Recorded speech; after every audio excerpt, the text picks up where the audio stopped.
Okay, time for an update video, I guess, because it's still taking endlessly for me to make a real video. Hi! This will be a dumb, cheaply edited chat video talking about a few snippets of Sonic news I got while waiting for the big reveal, if there will be one, for next week. I'll be talking a bit about what I've been doing, Sonic Color for the DS, which I played fully for the first time, and having an epilogue on an interview me and Rect conducted with Mr. Rubber for the Sonic Adventure 3 Facebook page. So first, Raj, what are you doing, you slowpoke? Where's the new animations and full dissecteds?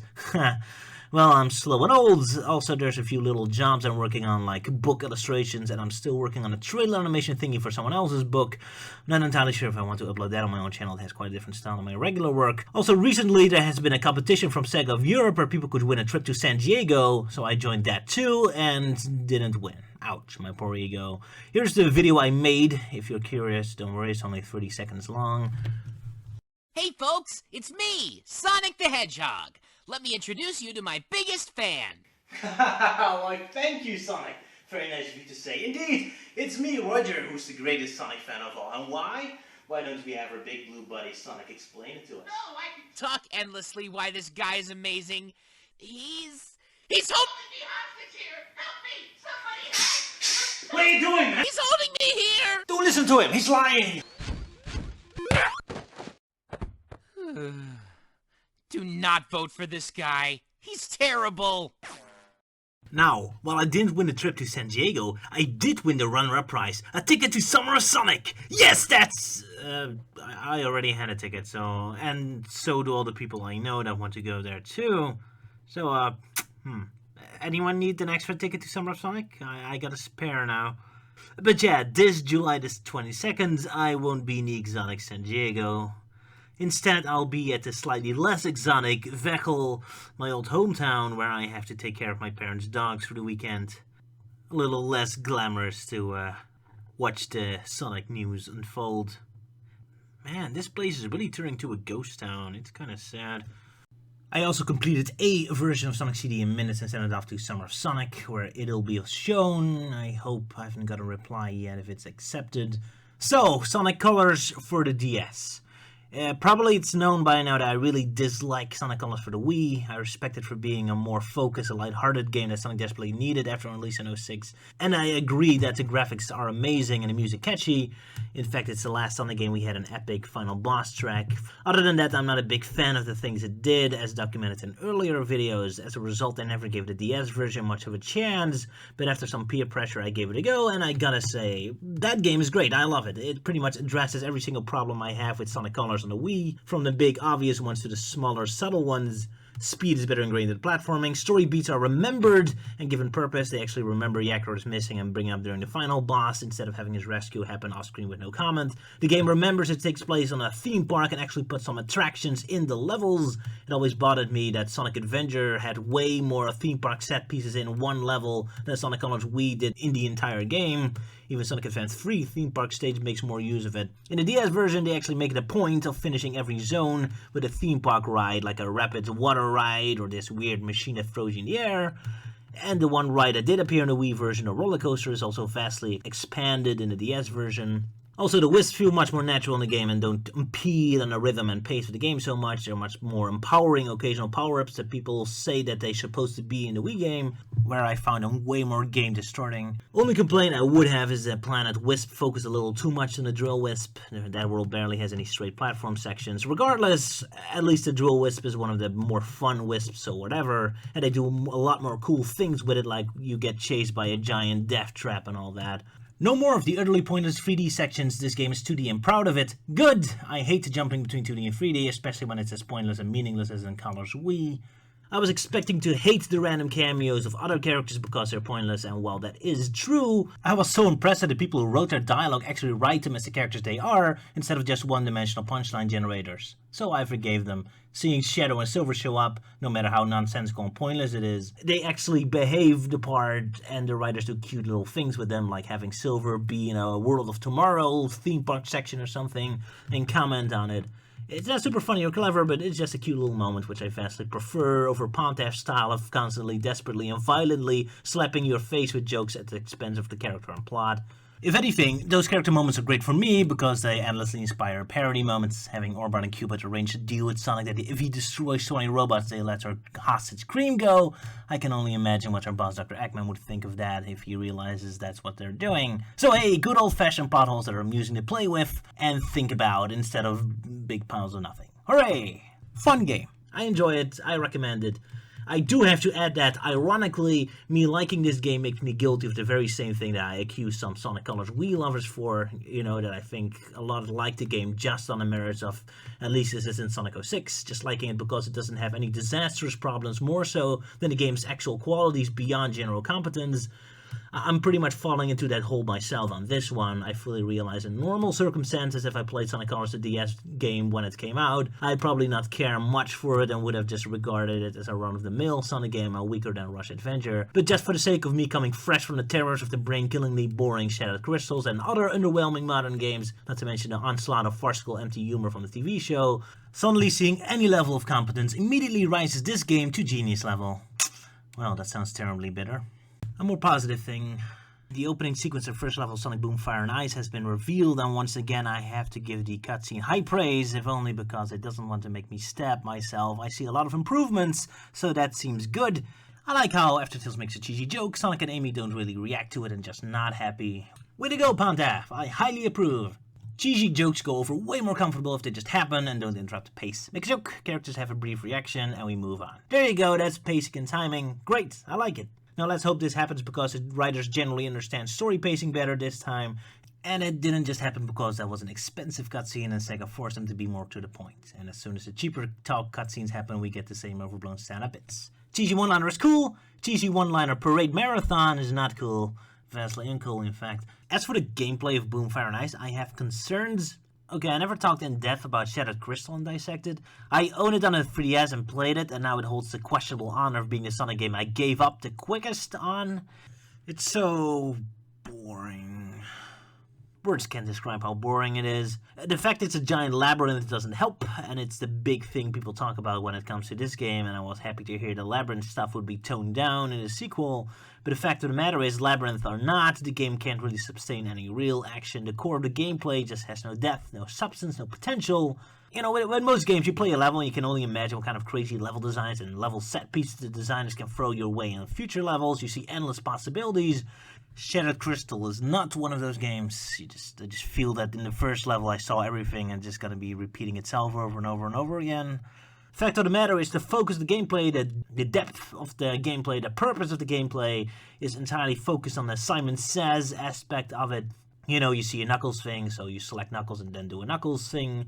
Or you see a Tails thing, so you select Tails and do a Tails thing. That's really the core of the game. That's really what it's all about, recognizing whatever gadget is blocking your way, select which character interacts with it, and just doing the thing. The combat and platforming in between those parts are meaningless, busy work with no depth. You just kind of do them. And yeah, I haven't played Fire and Ice myself, so I sure hope it's better than this. Especially with the year of extra development, but again, I watched the footage and it immediately gives me the same feeling as Shattered Crystal did. Sure, the labyrinth level design is replaced by being locked into corridors, upholding the classic Sega approach of going from one extreme to the other, but more problematic, the action bits still look kinda dull. It's either Simon Says again, an ice thing, select ice, a fire thing, select fire, or it's the meaningless busywork platforming where half the time you're just propelled forward automatically and the few things you do is very dull.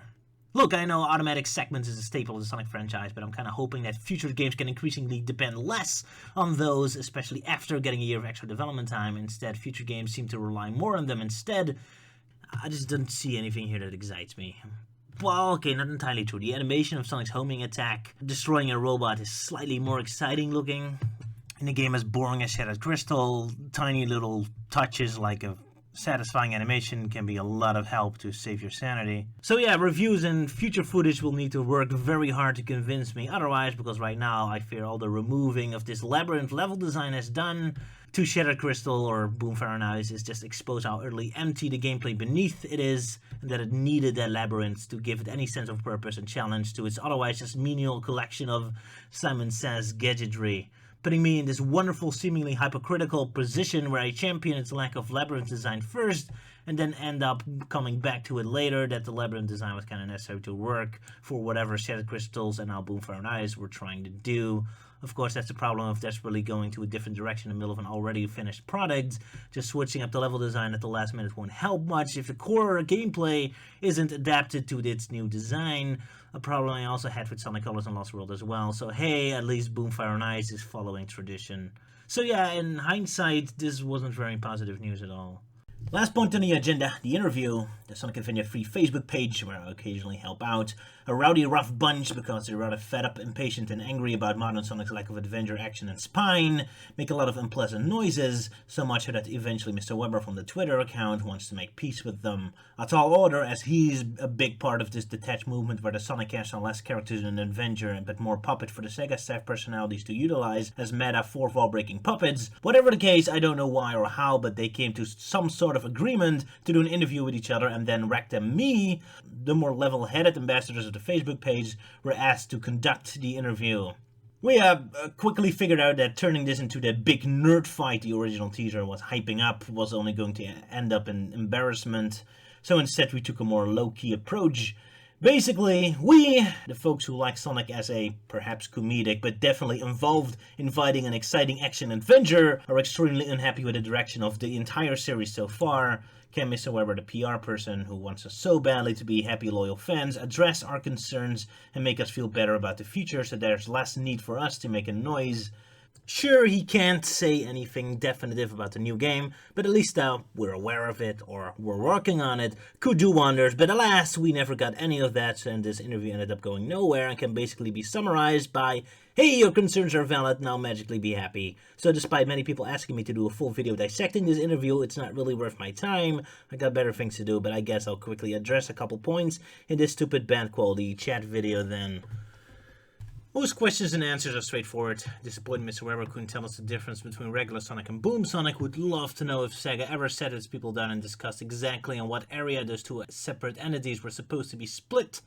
The Series 1, the comedy one, the 2D, the 3D one, the 4Kids one, the 4Adults one. I don't know, and neither does the PR, it seems. Ask the developers, Mr. Weber said. Great. In corner 1, we have Izuka telling that Boom Sonic has way more dramatic and exciting stories than regular Sonic. Ha! Freiberger always said he had no knowledge of regular Sonic, so he isn't any help. The Rise of Lyric team said regular Sonic is stale and old-fashioned, which is why they went for the more fresh, generic PlayStation 2 platformer route, very fresh. So there you go, regular Sonic is stale and has bad stories, Boom Sonic is fresh and has great stories. Okay then. The Big Ticket Fishing Adventure free game made me think. Like, a lot of the content from the Sonic Twitter account is Sonic Adventure based. You barely see any Sonic Colors or Lost World references or material.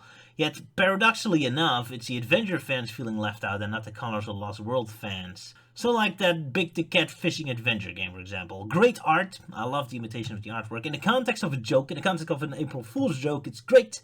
Creative, put a lot of effort into it. Fun. Great. No problem. But looking at it in the context of it being a love letter to Sonic Adventure, as Weber mentioned in the interview, I was like, okay, hey, let's say, why don't I do the same? I'm always mean and negative towards poor Sonic Colors. Why don't I make a love letter for Sonic Colors? Modern Sonic fans who feel threatened by my negativity will love it. And then my love letter for Sonic Colors is, this. It's now been a year since the terrible Dark Gaia incident. Even now, the trauma is still real as thousands were killed and hospitals overcrowded. Several major cities are still under heavy construction. Welcome to Adam's incredible interstellar amusement park. This amusement park has been constructed entirely out of a sense of remorse for my past transgressions. I sense a dark plot is upon us. We're becoming paranoid, Sonic. We're always seeing evil when there is not. We're dealing with the Robotnik family, and where the Robotnik family is involved, only one thing follows: death. I'm so grateful you could come to my home planet, Mr. Sonic. We're very grateful to be working for the Eggman Empire here. You can't stay here working for the rest of your life, Yacker. Go out, see the world, live. Explore the skies beyond the horizons. The horizons do look beautiful. Oh, I'm so grateful to have met you, Sonic. You're right. There's so much the world can offer us. Tomorrow, I'll resign my job. One more day, and then I'll be free. Free as the wind.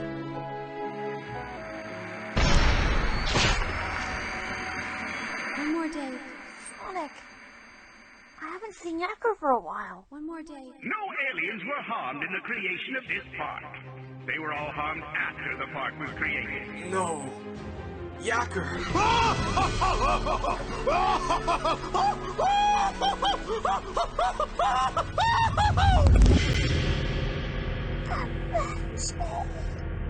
Hey! Fishbot!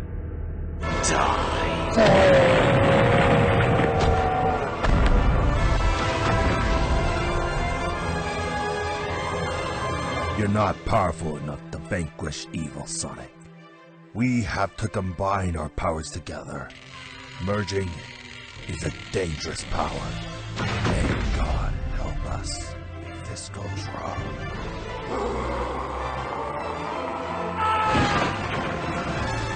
What?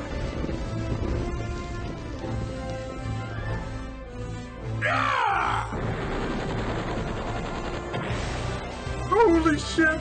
I'm getting the fuck out of here!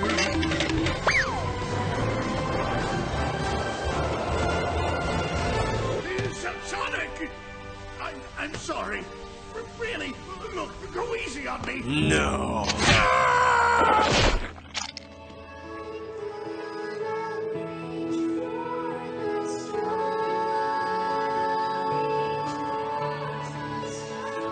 So, did that come across like a love letter to Sonic Colors? I sure used Sonic Colors' main beats and assets into it. That was me making a parody of Big the Cat's fishing adventure by pretending to make a parody of Sonic Colors while I was actually writing it as a parody of Shadow the Hedgehog in order to parody Big the Cat's fishing adventure that's masquerading as a Sonic Adventure parody while actually being a celebration of modern Sonic, which is a parody of the fan base. In other words, what you just witnessed is parody inception. You're welcome. So that's kind of the thing, this disconnect between the topic, the assets, the visuals versus the soul, the energy, the core identity behind it. I can use Sonic Colors assets but still make it more a love letter to Shadow's game or Sonic 06 than anything else, and that to me is what a lot of these Sonic Adventure love letters do. They use the assets but in service of modern Sonic sensibilities. Now we glorify Sonic Adventure because it contains ingredients that are horribly missing in modern Sonic. We're using those games as an argument because they represent everything that modern Sonic is not. Action, excitement, intensity. Us using those games, we're drawing a line in the sand. This is you, this is us. It's not about those games being perfect or being exactly what we want, or that they have to override the modern games. It's about remembering the important elements we have lost and Sonic is so desperately missing these days. After all, in the end, it's the soul, the meaning, the attitude of things that rank higher than just the individual references. Look at movie reboots. Fans complain when the tone or meaning is messed up. They don't particularly care about individual references. If anything, I always hear people groan in pain when a sentence or concept from the original is referenced with its soul and context removed. Khan! Oh man, everyone loved it when he said Khan in that Star Trek movie, right? The fact that he referenced the movie is so much more important than the fact that the entire meaning and context of that reference is utterly wrong and out of place. So basically, that's why, even when poor Mr. Weber is putting so much effort in trying to reach to us and make us happy, it doesn't work. In the end, it isn't the assets that is important. Sonic Boom proved that by brainlessly shoving Shadow into the proceedings and then having no idea how to write him, how to utilize him. It's not about throwing in bits and pieces, it's about understanding them, and that's where the problems arise, as it's clear to me that Sega doesn't always understand what it's imitating. So Big the Cat's fishing adventure, a silly joke, a goofy April Fool's prank, great. Love letter to the Avenger fans, not really. That recent video on the Twitter about Dark Sonic fighting Eggman on the other end, that one is pretty awesome, and I take that one way more as a love letter to what I think this series stands for, embracing the goofiness and adventure and action way more. I love that video, that's great. But yeah, enough whining and babbling. I had a lot more to say about the interview, but quite frankly, it's not worth my time. I got more stuff to do, so I'm keeping it at this. Yeah, sorry. No decent stuff for a while. I guess this dumb Sonic Colors love letter thing is the closest you get from a dumb animation from me anytime soon. I'm working on it. Well, July 22 was the big day, our next big day. where they say there will be an alleged reveal. We'll see if that really happens. Don't think I'll immediately have a video out with a reaction. Depends on how sensitive people are and how dramatic the reveal will be. Yeah, see ya.